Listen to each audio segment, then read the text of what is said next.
Mallarmé, um importante poeta e influenciador com as suas críticas de arte ao final do 19 e começo do 20, para muitos artistas, fala sobre Manet o seguinte: no estúdio, liberou a fúria na tela vazia com tal confusão que parecia nunca ter pintado antes.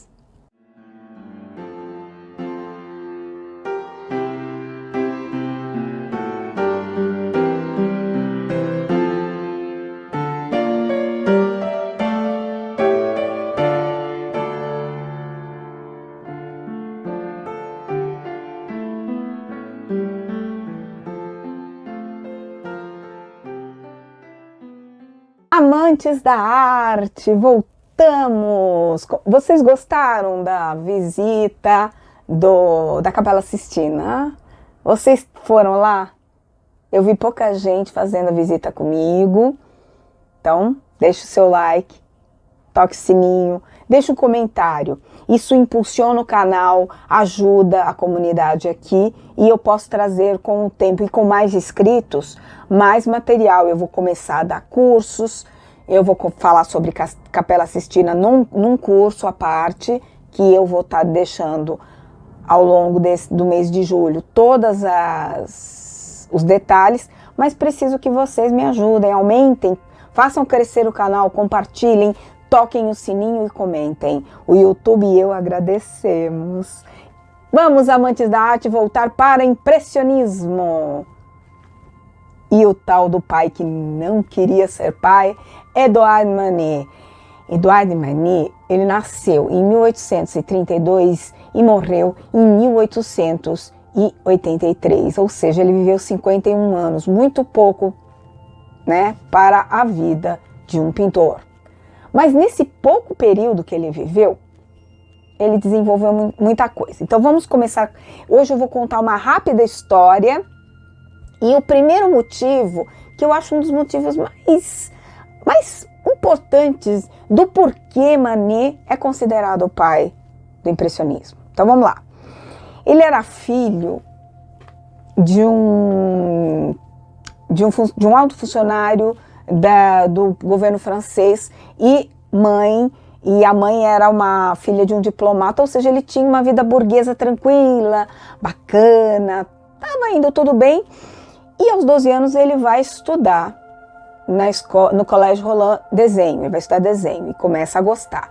Fora isso, ele tinha um tio que todo domingo levava ele ao Louvre, vendo que o menino tinha lá o seu talento para a arte, né? Isso acabou trazendo um problema abissal para ele, tadinho, porque o pai era intransigente. Ou você estuda advocacia, ou você estuda escola naval, ou você vai para a escola naval francesa. Ou estuda, né? Ele tinha que estudar para entrar para a escola naval francesa, que era, no século XIX, era dificílimo e era um cargo importante. Alguns historiadores dizem que primeiro ele fez o estágio, depois ele prestou. Em todo caso, ele não entrou, mas eu vou pelo o que eu acredito. O que aconteceu? Ele prestou, não entrou, mas continuou insistindo e aí ele fez o quê? Ele viu que tinha um navio que precisava de um ajudante do capitão. Ele faz o estágio e vem para onde? Aos 16 anos de idade? Para o Rio de Janeiro. Gente, ele vem aos 16 anos, perdão. Aos 12 ele vai estudar, ele vem aos 16 anos, em 1848, ele aporta aqui no Rio de Janeiro. E quando ele volta dessa longa viagem, o que ele faz? Ele traz consigo cadernos de estudos dessa viagem. E ele gostava do mar, mas ele não tinha o menor talento para a vida marítima, para a escola naval ou para o que quer que seja, a não ser arte. E o pai, vendo isso, aos 18 anos, em 1850, ele decidido que queria trabalhar com arte, o pai apoia e ele falou assim, olha, então você vai estudar com algum mestre. Era muito comum isso acontecer nos séculos, até o século XIX, começo do 20, com alguém da moda, até hoje em dia está acontecendo isso, mas no século XIX isso era muito comum. E ele vai estudar com Thomas Kitty, um pintor altamente acadêmico. E ele ficou 10 anos lá. Só que ele e o Kitty começaram a ter desavenças no seguinte ponto.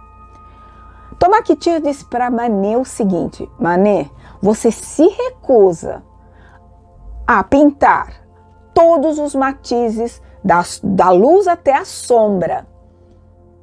O que ele fazia? E o Manet, ele falava o seguinte: não, é claro que eu me recuso. Eu quero pintar a luz e direto a sombra.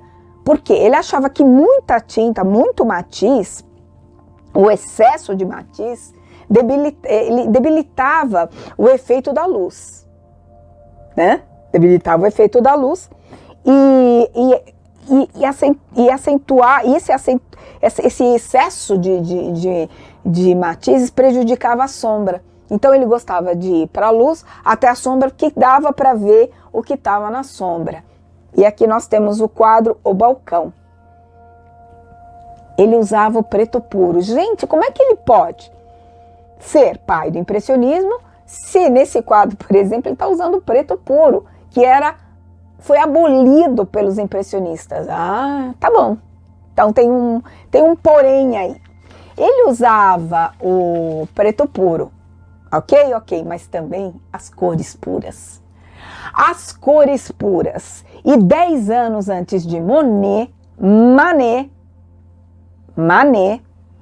concebia a ideia da cor pura, que viria a ser a base do impressionismo. Só isso. As cores puras. O que a gente fala, o que eu já falei lá atrás, né? Sobre as cores puras do impressionismo. Eu quero fazer um paralelo, mostrar primeiro esse quadro, que é a Decadência de Roma, do Couture. Vocês veem que ele é bem acadêmico.